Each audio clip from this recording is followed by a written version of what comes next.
Assalamualaikum warahmatullahi wabarakatuh. Kembali lagi ke channel Bimbel Wahyu Pintar. Untuk bab ini atau malam ini kita akan melanjutkan bab keempat, yaitu tentang penyesuaian atau penyesuaian pembukuan. Sedikit review tentang bab 1, 2, dan 3. Yang bab 1 itu judulnya adalah akuntansi dan lingkungannya, yaitu mengenai dasar-dasar akuntansi, persamaan dasar akuntansi, terus nomor rekening, nomor akun atau dengan istilah lain nomor COA, terus penjurnalan sisi debit sama sisi kredit harus sama, kemudian dilanjutkan lagi dengan posting ke dalam buku besar, dan setelah itu dengan neraca saldo. Dari neraca saldo tersebut itu adalah berhenti di situ dulu. Setelah itu kita bahas ke penyesuaian pembukuan. Oh iya, kemarin kan belum sempat membahas tentang neraca saldo ya, sama persamaan dasar akuntansi ya. Soalnya ini terkendala di whiteboard guys. Kalau di whiteboard itu nggak akan kelihatan guys. Jadi saya masih persiapan untuk bagaimana caranya biar tulisan itu kelihatan di kamera guys, tapi saya juga belum bisa menemukan solusinya guys. Oke, untuk malam ini kita masih pakai teori dulu. Nanti kalau misalnya persiapannya itu udah siap, nanti kita bisa memakai whiteboard lagi guys.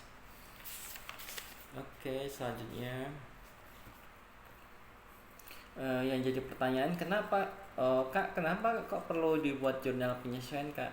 Oh iya, sebuah laporan keuangan itu dari periode tanggal 1 Januari sampai dengan misalnya tanggal 1 Januari, pembukuan dimulai dengan 1 Januari terus diakhiri dengan 31 Januari. Itu diperlukan jurnal penyesuaian atau sebuah penyesuaian. Yang jadi pertanyaan, kenapa perlu dibuat jurnal penyesuaian? Karena untuk menyesuaikan akun-akun. Misalnya ini berhubungan dengan materi yang sebelumnya yang kita singgung tentang prinsip akuntansi yang berhubungan dengan cash basic dan accrual. Cash basic yaitu pendapatan diakuin setelah perusahaan tersebut menerima uang cash. Itu adalah prinsip dengan cash basic. Sedangkan prinsip accrual yaitu pendapatan diakuin pada saat terjadinya transaksi itu. Pendapatan atau biaya diakuin pada saat terjadinya transaksi tersebut, maksudnya gitu. Jadi pendapatan tersebut walaupun belum dibayar secara cash atau dalam bentuk uang, maka itu udah diakui sebagai pendapatan atau omset. Sedangkan misalnya pendapatan atau jasa tersebut itu dibayar secara kredit, maksudnya masih tempo 1 bulan atau apa, itu di periode Januari itu udah masuk ke akun pendapatan dengan jurnal piutang dagang atau piutang usaha debit, pendapatan jasa kredit, seperti itu. Misalnya seperti kemarin itu jasa perbaikan komputernya itu udah jadi, udah selesai, tapi pembayarannya misalnya perjanjiannya tempo 1 bulan. Ya udah dari tanggal 1 Januari sampai dengan 31 Januari 31 Januari, maka itu masuk ke dalam piutang dagang, kreditnya pendapatan jasa, seperti itu guys. Setelah itu akun-akun mana yang perlu dibuat jurnal penyesuaian? Biasanya yang dibuat di jurnal penyesuaian itu ada akun biaya gaji. Biaya gaji misalnya untuk gajian itu misalnya tanggal 2 bulan, misalnya tanggal 2 Januari. Jadi transaksi akuntansi dimulai dengan tanggal 1 Januari sampai dengan 31 Januari 2021 misalnya. Ternyata gajian itu di tanggal 2 Februari gajiannya. Jadi biaya gaji itu dibebankan di bulan Januari 2021. Jadi biaya gaji itu udah dianggap sebagai pengeluaran biaya dan otomatis mengurangi dan udah masuk ke laporan laba rugi, walaupun biaya gaji itu belum dikeluarkan uang cashnya gitu, maksudnya gitu. Itulah jurnal penyesuaiannya. Jadi nanti ada di tanggal 31 Desember 31 Januari 2021, maka biaya gaji debit misalnya 10 juta dalam 1 bulan itu, kreditnya adalah hutang gaji sebesar 10 juta. Nah, nanti di tanggal 2 Januari 2021, di tanggal 2 Februari 2021, maka waktu pembayaran gaji, mengeluarkan uang cash, mengeluarkan kas itu adalah hutang gaji debit, kas, kredit. Ya, seperti itulah penyesuaiannya. Salah satunya adalah seperti itu, maksudnya penyesuaian. Jadi biaya itu udah dibebankan di Januari 2021, walaupun bulan Januari itu belum mengeluarkan cash 1% pun gitu. Selanjutnya itu penyusutan misalnya mesin. Contohnya adalah gini, sebuah gedung itu memiliki umur 10 tahun. Gedung di Tasir berumur 10 tahun. Tahun berdirinya misalnya tahun 2021. Tahun 2021 Januari 2021. Maka itu akan ada penyusutan. Jadi istilahnya nilai gedung itu dari tahun ke tahun akan menurun sampai dengan tahun 2021 tambah 10 jadi tahun 2031 dan nanti akan berakhir di 2031, maksudnya seperti itu. Jurnalnya biasanya biaya penyusutan gedung debit, akumulasi penyusutan gedung kredit, seperti itu. Ada lagi yaitu komputer. Misalnya komputer adalah umur ekonomisnya 4 tahun. Jadi di tahun pertama itu biasanya dibebankan sebagai biaya penyusutan komputer debit, kreditnya adalah akumulasi penyusutan komputer, misalnya seperti itu. Biasanya biaya penyusutan, terus biaya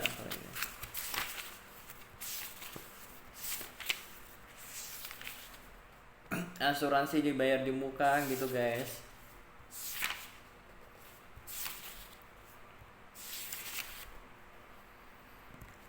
Dari sini apakah ada yang ditanyakan atau mungkin ada yang belum jelas, bisa ditanyakan lewat kolom komentar.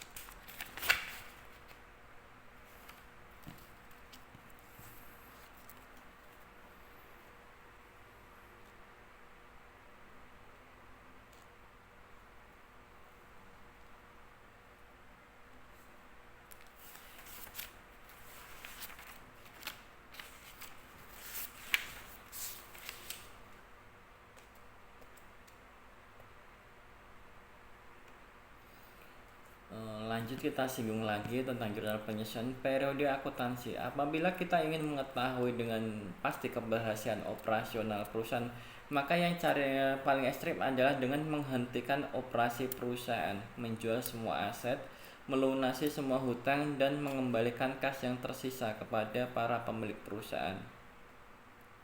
Proses semacam ini disebut dengan likuidasi, yang artinya sama dengan membubarkan perusahaan. Apabila kas yang diterima dari proses likuidasi lebih besar dari kas yang ditanamkan sebagai modal, setoran modal, maka perusahaan dikatakan berhasil karena pemilik memperoleh kelebihan kas. Sebaliknya, jika kas yang diterima lebih kecil dari modal yang ditanam, perusahaan dikatakan gagal dan pemilik menderita kerugian. Cara menentukan keberhasilan perusahaan semacam ini tidak lazim dan tidak praktis.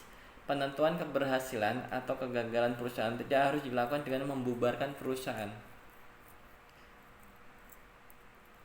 Cara yang lazim adalah dengan membuat laporan kemajuan perusahaan secara periodik, tanpa harus membubarkan perusahaan. Dengan menetapkan periode waktu pelaporan ini, kita seolah-olah menghentikan sejenak operasi perusahaan. Pada akhir periode ini, kita akan menyusun laporan yang menggambarkan keberhasilan atau kegagalan operasional perusahaan pada saat keuangan tersebut.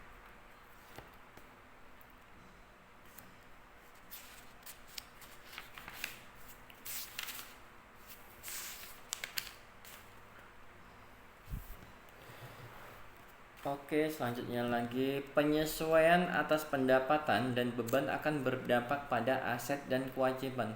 Pada akhirnya akan berdampak juga pada modal perusahaan. Oleh karena itu, dapat kita simpulkan bahwa tujuan proses penyesuaian adalah agar setiap akun nominal, akun-akun pendapatan dan akun-akun beban menunjukkan pendapatan dan beban yang harusnya diakui dalam suatu periode akuntansi. Agar setiap akun real, khususnya akun-akun aset dan akun-akun kewajiban menunjukkan jumlah yang sebenarnya pada akhir periode akuntansi. Sebagian besar penyesuaian yang harus dilakukan pada akhir periode dapat digolongkan menjadi dua kelompok, yaitu kelompok deferral dan kelompok accrual. Kelompok deferral timbul dari pencatatan akuntansi yang dilakukan sedemikian rupa sehingga terjadi penundaan pengakuan suatu beban atau suatu pendapatan. Deferral atau penundaan bisa berupa penundaan pengakuan beban dan penundaan pengakuan pendapatan seperti diuraikan berikut.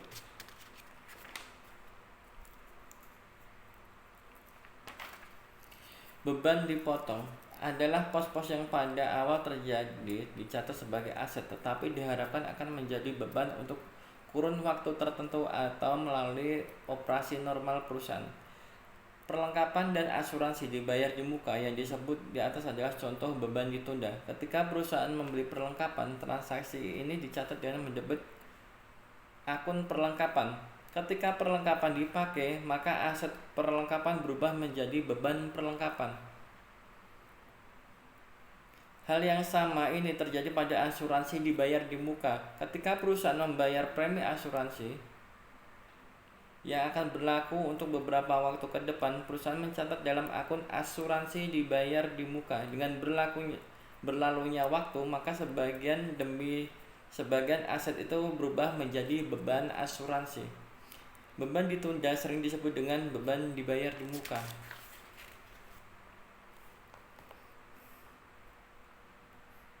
Pendapatan ditunda adalah pos-pos yang pada awal terjadi dicatat sebagai kewajiban, tetapi diharapkan akan menjadi pendapatan untuk kurun waktu tertentu atau melalui operasi normal perusahaan. Contoh pendapatan ditunda misalnya ada pendapatan sewa diterima di muka dan pendapatan langganan majalah diterima di muka.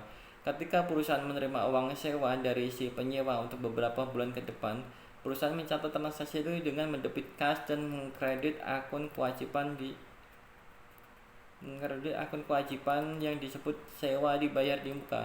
Dengan berlalunya waktu, maka uang sewa diterima di muka itu sebagian demi sebagian berubah menjadi pendapatan sewa.